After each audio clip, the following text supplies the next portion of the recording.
Serial आरती अंजलि अवस्थी का आने वाला एपिसोड काफी इंटरेस्टिंग और धमाकेदार ट्विस्ट से भरपूर रहने वाला है, क्योंकि अब एक बार फिर से वेद राजवंशी का पुराना और नया लुक सबके सामने आएगा। वैसे तो अब सबको पता चल चुका है कि वेद राजवंशी वुमन ट्रैफिकिंग के केस में फंसा हुआ है और उसके सारे राज खुलकर सामने आ चुके हैं। लेकिन आरती को यह बात नहीं पता थी और आरती को ही बचाने के लिए वेद को दोबारा अपने उसी रूप में आना पड़ा है। सीरियल एक बहुत ही अनोखे मोड़ पर आ पहुंचा है, जहां आरती की मदद करने के लिए अंजलि कोर्ट में वापस आती है। वहीं आरती अंजलि को नीचा दिखाती है, भला बुरा कहती है और वहां से चली जाती है।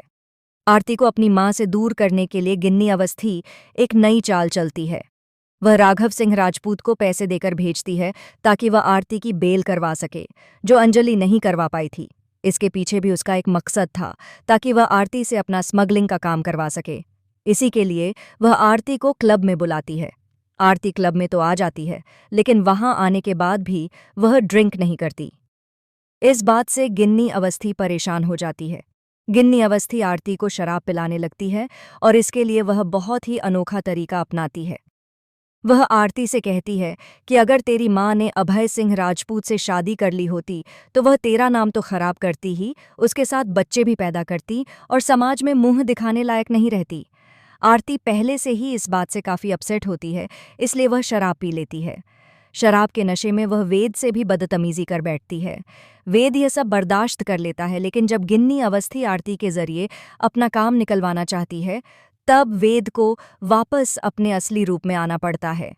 दोस्तों, यहाँ मैं आपको बता दूं कि सिर्फ वेद ही नहीं, आरती को बचाने के लिए उसकी माँ अंजलि भी आएगी और उसे बचा भी लेगी।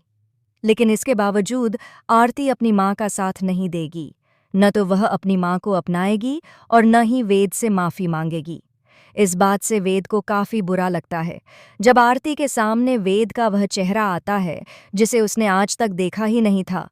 वुमन ट्रैफिकिंग केस वाला वेद राजवंशी, जिसके सामने गुनाहों की दुनिया के सारे राज खुले थे और जिससे सब लोग डरते थे, वह एक बार फिर खुलकर सामने आएगा। लेकिन क्या वेद का इस तरह सामने आना अंजलि के लिए एक खतरा बन सकता है, या फिर वह अंजलि के केस में मदद करेगा? जिस तरह अंजलि कानून का सम्मान करती है और कानून के लिए खड़ी रहती है, क्या वह वेद को इस रूप में अपना पाएगी? और वेद का सच जानने के बाद क्या वह उसके खिलाफ केस नहीं लड़ेगी? अंजलि पहले ही कह चुकी है कि जितने भी बेगुनाह और बेकसूर लोगों को जिन जिन लोगों ने परेशान किया है, उन सबको वह कोर्ट में घसीट कर लाएगी और उनके लिए मुकदमा चलाएगी। दोस्तों, आपको क्या लगता है? क्या अंजलि अवस्थी अपने केस के लिए कोर्ट में नया मुकदमा दायर करने वाली है? इसका क्या नतीजा निकलेगा? क्या अंजलि युवराज ठाकुर को जेल भिजवा पाएगी? क्या वह अपनी बेटी आरती को बचाकर दामोदर को भी जेल पहुंचा देगी? और अगर दामोदर मजूमदार जेल चला जाता है तो रानी मजूमदार का क्या होगा? कमेंट बॉक्स में लिखकर ज़रूर बताएं। ऐसे ही धमाकेदार ट्विस्ट जानने के लिए चैनल को सब्सक्राइब करें। मिलते हैं अगली वीडियो में।